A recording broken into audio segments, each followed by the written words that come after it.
Hey everybody.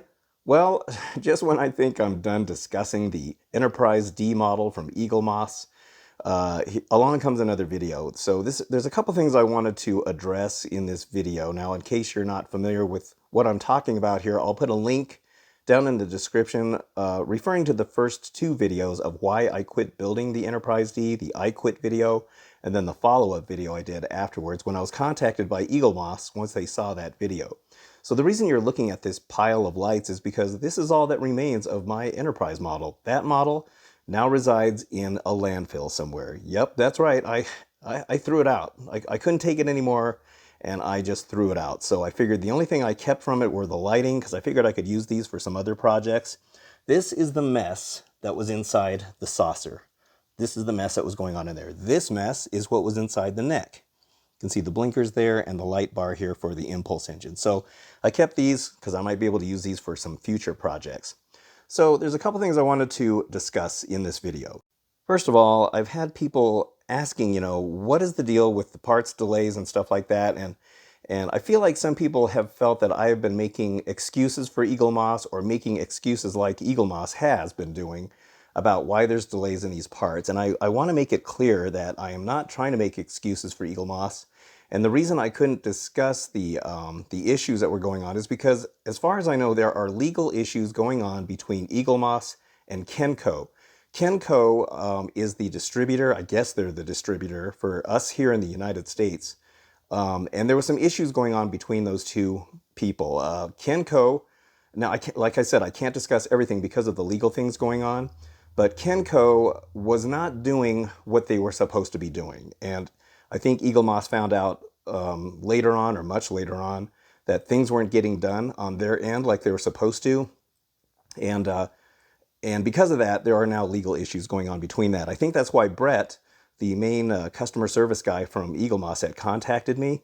I think that's probably why he hasn't said much about it either, because they probably just can't discuss it because of possible legal things that are going on. So I know he told me that there were probably going to be legal things going on, and I'm assuming by now there probably is. So that's what the deal is with that. So something happened that that Kenco didn't do, that they should have done, and because of that, I think it led to all these delays here in the United States. So so that's what's going on. I think eventually it'll come out as to what was going on, but Brett told me the gist of what was going on, and there probably was more stuff that he just couldn't discuss even with me about it.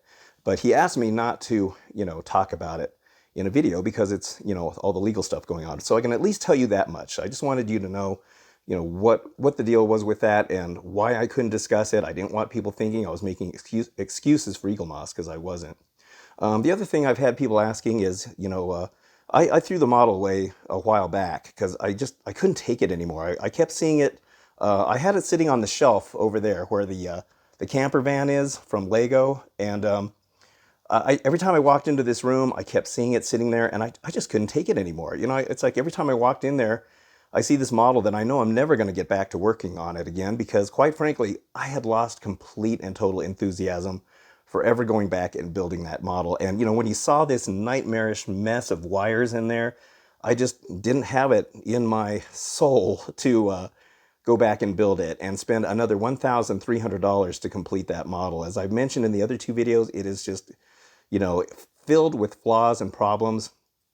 And the other thing is, now that Eaglemoss is probably going to have to find a new distributor for the parts, how long is that going to take? That could take months for all we know. Maybe they already found somebody by now. I don't really know. I haven't talked to Brett since then about it, so I don't really know what's going on with it. But this could be even further delays down the road, for at least for us here in the U.S. I don't know how this is going to affect other people in other countries, but I do know there's been some delays with that as well. So, I just, at this point, I just gave up on it. I just don't want to deal with it anymore. I just wanted this model pretty much out of the house and out of my life. Now, on the World of Wayne channel, I kind of agree with what he's doing. He's completely modifying his model. He's foregoing all of this nonsense, and he's just going to completely redo the model with his own lighting. Now, he doesn't recommend anybody do that, and I don't either. That's strictly, your own thing if you decide to modify the model. But I think the way he's going about doing it is probably the way to do it, at least for me. I mean, I would have probably done that myself.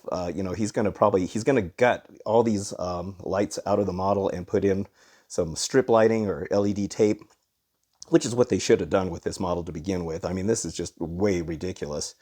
But I totally see that. That's a great idea. I would have done it myself, but the problem is, I don't want to spend another $1,300 on this model and end up not using a good portion of the parts. All the electronics that they're going to be sending you for the remainder of the model, I would probably end up not using if you're going to use strip lighting, and forget about all of this stuff. So you're going to be paying for a bunch of stuff you're not going to use, and I didn't want to do that. And quite frankly, I was just so bitter with what has happened with this model that I just kind of felt like, I just didn't want to put any more money, pour in any more money into this thing.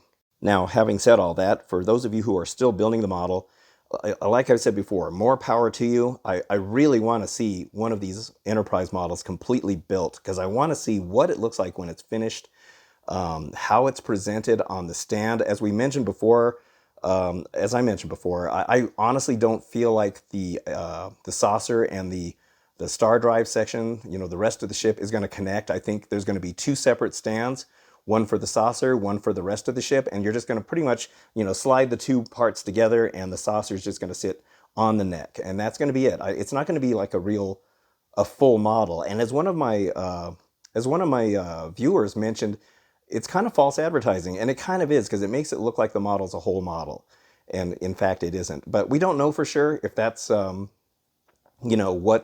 what's going to happen with that. Once again, I'm really curious to see what this model is going to look like. I'm also curious to see if Eaglemoss is going to see this whole model through. Are they going to actually complete this thing? Some of these part work companies have been known to cancel kits in the middle of the build because of problems and issues, and they end up refunding the money to everybody.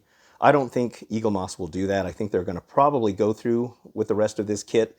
But at the same time, with all the issues they've had with the distribution of parts, especially here in the US, who knows what's going to happen with it. But all I can say is, another reason I quit building it and decided not to go back to it is because I honestly feel like after this thing was going to be built, I would have had buyer's remorse with it, just because of the issues that it has. And I just feel like after it was complete, I would have looked back at it and said, yeah, I spent $2,000 on this, and I'm not really 100% completely satisfied with it. And so anyway, so I just wanted to cover those two things, because I've had people ask me, hey, can I buy the parts from your model? If you're willing to sell the model, let me have the parts for it. Well, I threw it out. It's gone. And if I had known that people were going to be interested in it, I probably would have kept it and sold it to somebody. But, I didn't want to go through the hassle of selling it on eBay and, all those issues. So I just wanted it out of the house. I'm just so done with this kit. It's really sad, because I feel like I really wanted to build this thing, but I'm so bitter towards it now that I can't even really look at the Enterprise D without just having such negativity about it. But anyway, so all right, so that's it for this video. Just a quick one. I just wanted to kind of do a little bit of a follow-up on it. And if there's any more information that I get about this thing, I'll try to let people know, whatever I can talk about or whatever. But I just wanted to let you know that's the deal with the Kenco and Eaglemoss thing. And at least you kind of know the gist of what's going on. All right, well, thank you again for watching, and I guess I'll see you on the next video. And hopefully maybe this will be the last one about the Enterprise D. All right, well, take care, everybody, and have a good one.